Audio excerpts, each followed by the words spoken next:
istifadə edirik bunlardan biz. Balıq qalmadı orada uşaqlar. Hayır. Şimdi ne edeceğiz? Bizim orada tuzumuz yok. Tuz penalı verelim.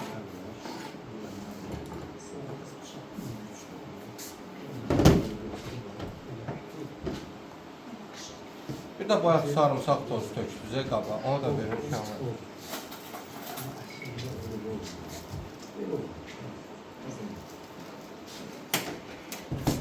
Aşağıdan un çıxardım biraz.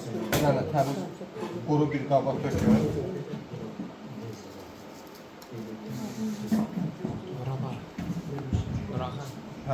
Böyle kapatılır.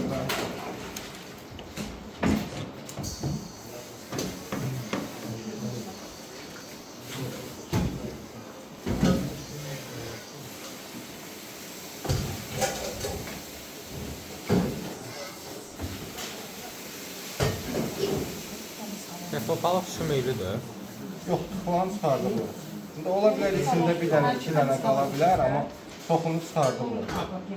50 qramda burada qaldı.